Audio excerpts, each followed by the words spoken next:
which are the chosen one. Bring many sons to glory. Behold the man upon a cross, my sin upon his shoulders. Ashamed, I hear my mocking voice call out among the scoffers. How deep is the Father's love? We've seen God's love manifested in the lives of our family, friends, community, and most importantly, in each of us. We're called by Him to be transformed, to be like Christ. That call of transformation is nothing new. His love has transformed our lives for generations, and it transforms us now.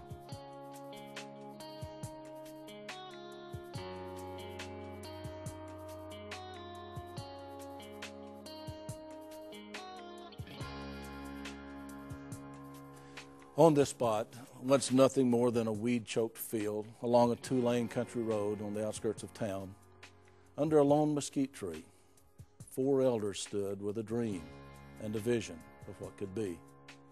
They envisioned a part of Abilene that could someday be filled with new neighborhoods, new families, and new businesses. That was real vision. These men felt God's call to leave a comfortable place in which they were ministering and to take steps to secure our future here at Southern Hills. All this we see today is a result of a generation that loved, labored, and sacrificed. Many even signed personal notes to secure the place that we now call our church home. In the next few minutes, you will hear some powerful, powerful stories. Stories of how we at Southern Hills are being transformed by our Father's love. How we seek to share that love with others. And if we open our hearts, if we allow Him to work through us, how He will continue to transform generations yet to be born. How many of you have done a crossword puzzle with your first grade teacher? Okay, let's practice doing one together, okay? Now, who wrote the first 5 books of the Bible? Do y'all remember us talking about who wrote the first 5 books? No. Well, okay, look down there at your word bank and see if you see a clue. Look at your word bank. There's beginning, 5, Genesis, Leviticus, or Moses. You got it. It's Moses. It's great to be a part of the Southern Hills family and be part of our family right now. As we think about transforming, we think about the change that God wants to make in each one of us. It doesn't matter if a child is 3 years old, if a child is going into middle school, or if he or she is a junior in high school. We want to connect them with people and connect them with a God that changes them from the inside out. We've been shown at Southern Hills that our children are going to see from the leadership down that Jesus is the main focus and everything else comes after that. And so the youth does a great job of supplying them with tools to help us, show them that and to show their friends that and to get their relationships close in the youth, all the way down from our sophomore down to our second grader. I think they're shown that all the time, that's important and that Jesus is the main reason that we come together.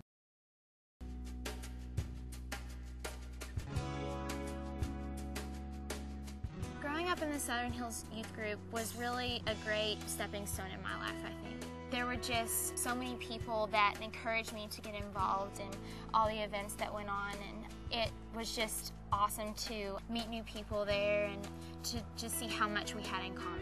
Being part of a youth group helped me so much to take what I learned and felt at church out into the real world at my school where things weren't as easy. I had that accountability factor, knowing that people were cheering me on, getting ready to be a missionary even at my school. When we talk about transforming, I'm reminded of a Bible study that I was a part of. Denisha Hubbard had a Bible study that I was a part of for 3 years, and what she did is she invited people that she met at Baskin-Robbins, Walmart, and whatever, and we came and we met in this back room, and they came from all walks of life, and she put a little sticker on the side of our Bible one day, and it was a little butterfly, and she said, we're all a cocoon at one time, and when we bud out of that cocoon, we become a beautiful butterfly, and we transform into something God wanted us to be in the first place. So no matter how we get here, whether you've gone to church all your life, whether you've just come today, you're going to be transformed by the mix of people that are there. One of the great things about Southern Hills historically is we've not just been about doing church. We're not about building buildings for the sake of building buildings. We're not about adding staff for the sake of having large staff. We're about getting in people's lives and making a difference. We've worked very hard. Gary and Francis Green and the University Committee have worked extremely hard to have community among our university students where they have life groups and they have opportunity to be involved in ministry and they have accountability groups and they pray together. But I think in a larger scale, our university students really have experienced transgenerational Christianity. I remember the time we have gathered around in the auditorium on Wednesday night and prayed for people that are much older than them, and they've seen and been able to experience that sense of that we're all in this together and that it is a community and that they are vital to this family. When you see God working in your life and you feel God working in your life and you take off in many directions, there's no better feeling than feeling like you've got His power and His arms wrapped around you to do anything that you need to do in life. Because it's Him. It's Him. There's no other credit we can give it to. And He puts in people's hearts and in people's minds and in people's hugs, He puts that in them to help transform me, for instance, and you can pass that on to help transform someone else.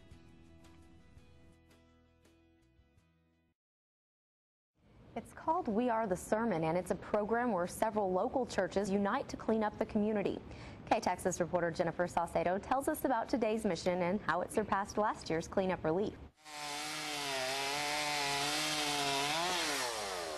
Their mission is simple. The goal at the end of the day is just to help some folks that need some help. Help them by building 15 handicap ramps, painting 35 homes, gathering brush and leaves, all in one day. Someone said recently that one of the more dangerous prayers you can pray is, Lord, disturb me. And I've thought about that prayer. I've thought about what it would be to pray that prayer in regard to our community. Lord, disturb me, disturb us.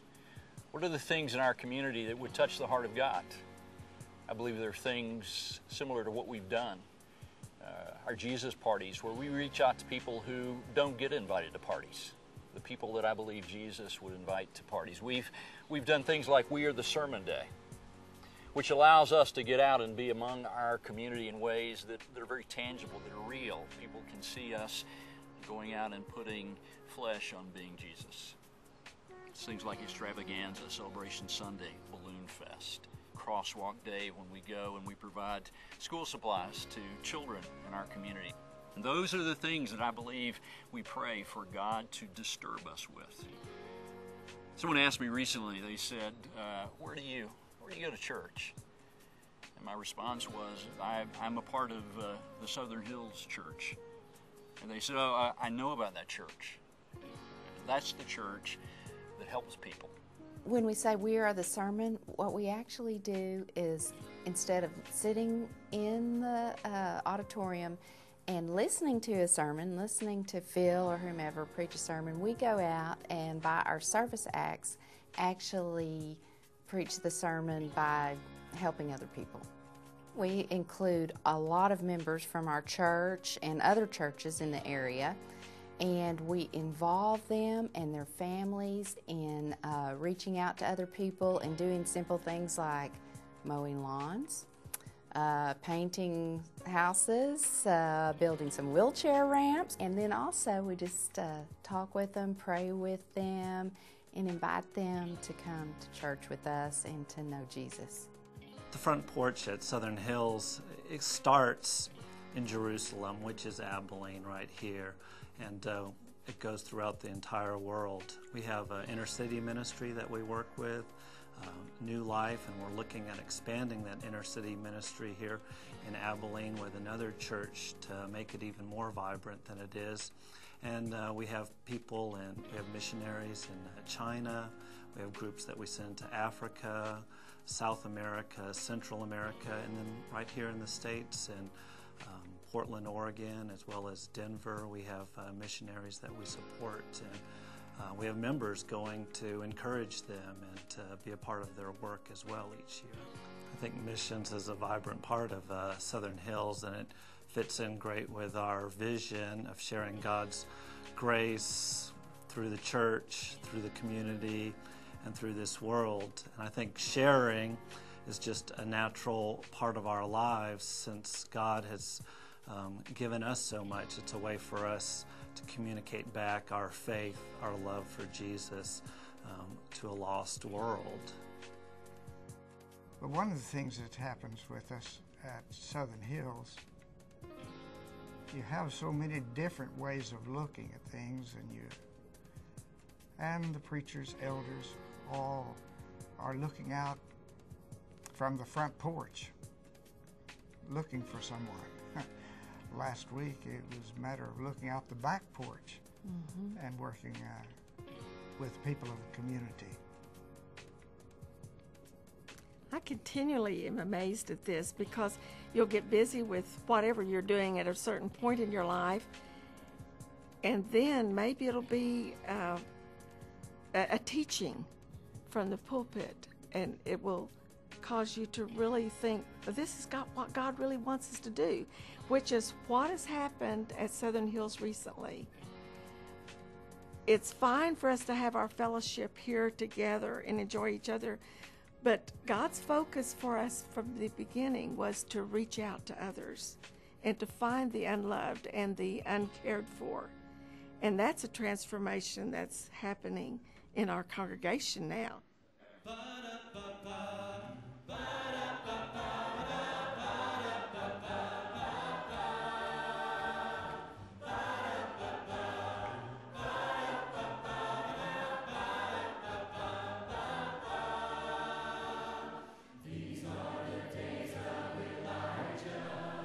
Transforming Community vision is a fantastic vision that our elders and leadership have come up with. But at the base, at the root of those words, are the words forming unity. And Southern Hills is a church that must come together and follow this vision that the eldership has set before us so that we can truly reach out and become that transforming community. I feel like God is doing some great things, and God continues to search throughout His world, looking for a community that's willing to come together and exhibit their faith in this world. God wants us to be involved in this campaign because we need to reach out to other people. There are people that are hurting out there, and there are opportunities in everything we do, whether it's at work or whether it's in a social environment around town, or whether it's someone we come in contact with that is going to go out beyond the boundaries of Abilene or beyond the boundaries of Texas or the United States. I think the big question is, what is the this we're doing? And for me, the this is really tuning the heart of our church around a vision, inviting, including, and involving others in the life of Jesus as God's community front porch. And everything else has to flow out of that sense of understanding. It is not about a building project. It is not about a community center or a youth center or a foyer. It's about connecting people.